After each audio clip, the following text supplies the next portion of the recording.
Hey, it's Tony Brueski, and this is our week in review over the weekend, taking a look back at some of the most compelling conversations and stories that we've covered for you of the last week. Brand new episodes back Monday morning, bright and early, 5 a.m.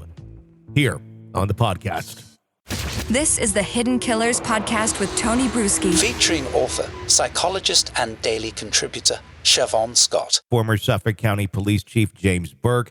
He created an atmosphere there where victims of sex workers didn't really seem to feel very safe coming forward. At least that's what I would garner, considering his own involvement in the industry. How detrimental is that to a community where these sort of things are going on, yet there's not the easy way to report or get help when you have something that is going terribly wrong? Obviously, it's already illegal, but then it's rife for far worse people to become involved into that area and abuse people. Yeah, that was, really shocking and rather horrifying, frankly. How do we help and support women who are already in a very disempowered position and very vulnerable when the police chief is involved in exploiting them in that way? It's really atrocious.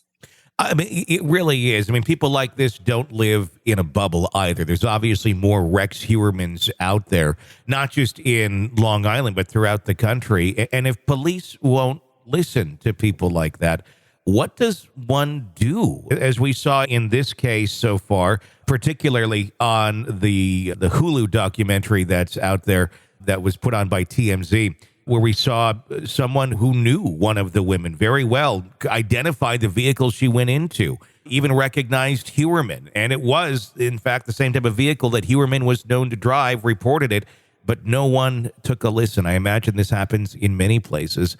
What do people do when they have knowledge of crimes like this, but no one will seem to listen? It seems like we need to have a whole cultural shift within law enforcement. And I know that, we can say there are problems with law enforcement culture in many different ways, certainly in racial relations and certainly when it comes to this. And I don't know, other than we need to change the people who are in power and revisit how do we interact with the more disempowered people in the community, and how do we keep them safe? Because if there had been a difference in the law enforcement culture in this community, some of these women might not be dead right now, and he might have been caught years sooner.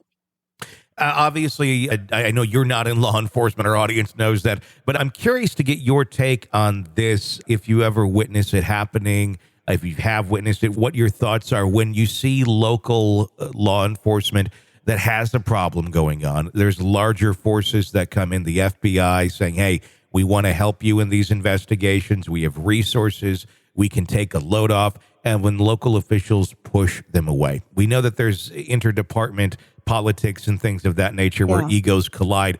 But sometimes it just doesn't make a whole lot of sense, as it did in this case, where the FBI is pushed out, their resources are pushed out, and the local chief just says, I'm going to handle it, but never seems to handle it. That seems like a red flag, but it doesn't seem like there's a lot that can be done about it when that happens.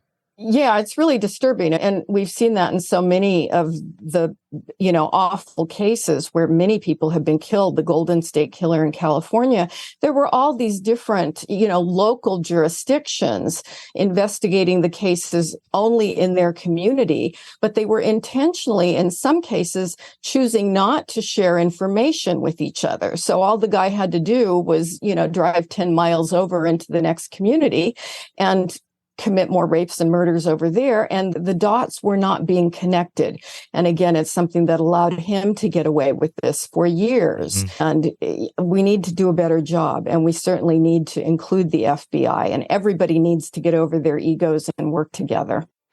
You're locked into the Hidden Killers podcast. Want more? Start binging on all of our true crime podcasts right now through Apple Podcasts and get an ad-free experience when you sign up to be a True Crime Today Premium Plus member exclusively on Apple Podcasts. More of the Hidden Killers podcast dropping soon. Press subscribe now.